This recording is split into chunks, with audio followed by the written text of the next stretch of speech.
मेवाड़ का उदय नागदा आप जानते होंगे, कैलाशपुरी के नाम से विख्यात है, जो एकलिंग जी का स्थान है।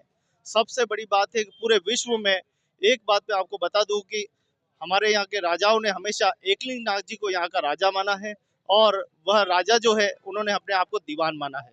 ऐसी जगह, जो पवित्र जगह जहाँ पूरा संसार इस इतिहास को देखने के लिए आता है कि ऐसा कौन सा राजा है जो मेवाड़ का राजा रहा है। ऐसे एकलिंग नाथ जी के दर्शन करने के लिए लाखों की संख्या में लोग यहाँ पर आते हैं, और बड़ी बड़ी यहाँ पर कतारें लगती है। खास करके जब शिवरात्रि आती है तो लगभग 14 से 15 किलोमीटर तक लोग इंतजार करते हैं कि हमें भगवान शिव के दर्शन करने हैं। ऐसे भोलेनाथ एकलिंग नाथ के चरणों में हम कोटि कोटि प्रणाम करते हैं।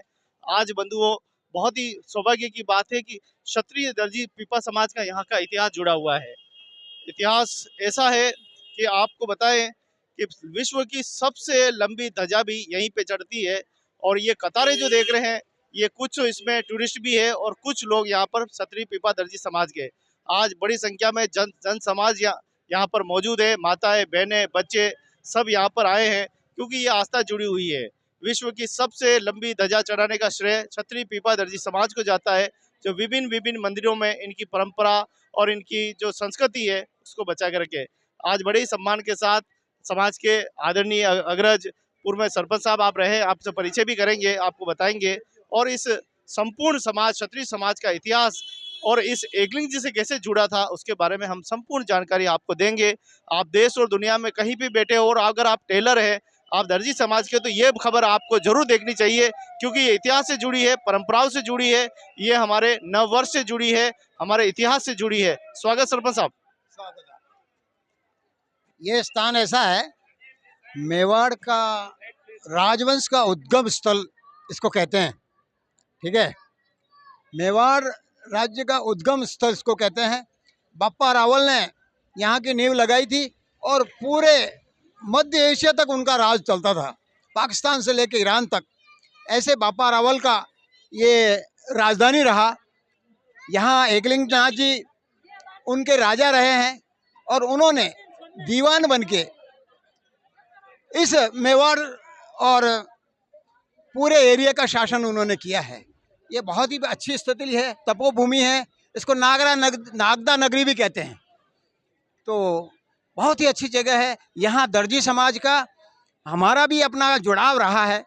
वो जुड़ाव कैसे है मैं बताता हूँ आपको कि हमारे समाज के जो ये मंदिर बनता था एकलिंग नाथ का, उसमें एक धारेश्वर जी दर्जी थे। वो उन्होंने यहाँ बिना पारिश्रमिक के काम किया, बिना पारिश्रमिक के काम किया उन्होंने। आखिरकार जब मंदिर का काम पूरा हुआ और राजा ने कहा भाई किसका कोई बकाया तो नहीं है, लेना देना कुछ है कि नहीं है, तो धारेश्वर जी ने यहाँ काम किया लेकिन लिया एक कौड़ी नहीं। तो उन्होंने फिर राजा के सामने एक ही शर्त रखी कि मुझे कुछ नहीं चाहिए, मैंने जो वर्षों से काम किया मैंने भगवान के प्रति किया, लेकिन मेरे नाम की एक ध्वजा यहाँ जरूर चढ़ाई जाए। इस स्थिति में वर्षों से हम ध्वजा चढ़ाते हैं, वही आज का दिन है, उसी उपलक्ष्य में हम ध्वजा चढ़ाते हैं। और उनका मंदिर भी यहाँ धारेश्वर जी का है जो ऊपर स्थित है। और बाकी हमारे समाज का अच्छा चल रहा है। आज पहली बार वोटिंग से हमारे अध्यक्ष, सचिव या कोषाध्यक्ष चुने जा रहे हैं। ये भी लोकतंत्र का एक अच्छा निशान है जो कि होना चाहिए। अच्छी जागृति है समाज में और होनी भी चाहिए। और कुछ अगर छोटी मोटी कमियां भी रह गई होगी तो हम दोबारा सुधारने की कोशिश करेंगे, लेकिन इसको और सुदृढ़ बनाएंगे लोकतंत्र को वोटिंग की दृष्टि से समाज में। हाँ जी, कैसे समाज है, समाज एक ही समाज है। दर्जी समाज, 3 तरह के दर्जी समाज हैं। यूँ देखो, वो नामदेव पंथी हैं, वो भगवान नामदेव की पूजा करते हैं, तो उनको वो छिपा कहलाए। वो ज़्यादातर कपड़े को रंगने का काम करते थे, सिलाई भी कर रहे हैं, वो छिपा है। और दूसरा हम तो रंगारा दर्जी कहते हैं उनको। हम ये सुई दर्जी कहलाते हैं, जो एक निष्पाप धंधा हमारा है और उसको हम कर रहे हैं। इसमें कोई पाप नहीं है। हमारे गुरुदेव ने कहा आप ये धंधा करिए, पीपा जी ने, तो हमने ये धंधा किया और हम शांति से काम कर रहे हैं। हमारे द्वारा कोई ऐसा पाप नहीं हो पा रहा है। आगामी क्या योजनाएं बनेगी? ये स्थान बड़ा महत्वपूर्ण है, क्या धर्मशाला बनेगी? हम सभी यही चाह रहे हैं, सभी जो चुन के आने वाले हैं उनसे भी यही अपेक्षा है हमारी कि आप कुछ नई योजना विजन लेके आए हमारे सामने, ताकि हम आपको वोट भी करें और उस अनुरूप हमारा आगे का काम को। पहला काम हमारा यहाँ धर्मशाला बनाने का है समाज के लिए। देखिए, अब हमारे कुछ कर्मठ कार्यकर्ता आ रहे हैं, अब हमें उम्मीद जगी है, शायद शाम तक इसका डिक्लेरेशन हो जाएगा, कौन कौन जीता है कौन नहीं जीता है। और हमारे अध्यक्ष महोदय पहले से ही बन चुके हैं निर्विरोध। तो आगे के लिए हम यही चाह रहे हैं कि हमारा कुछ नई योजना बनेगी। मैं तो ये कह रहा हूँ कि पिछले 3 साल में हो सकता है हमारी सराय बन के तैयार हो जाए, उम्मीद तो यही कर रहा हूँ। उन्होंने अपना विजन बताया कि हम इसके लिए तैयारी करेंगे, पैसा कलेक्ट करेंगे, जमीन भी खरीदेंगे और बनाने का भी काम करेंगे।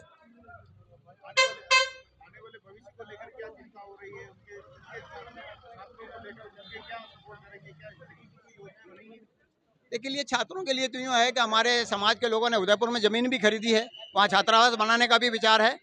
और बच्चों को हम चाहते हैं कि हर जगह उनको प्रोत्साहित किया जाए, जो पढ़े लिखे हैं या ज़्यादा है टॉपर आ रहे हैं, उनकी प्रोत्साहन हो और समाज द्वारा उनका सम्मान हो, तो बच्चा में एक प्रेरणा बनती है, कंपटीशन बनता है। ये एक बात है।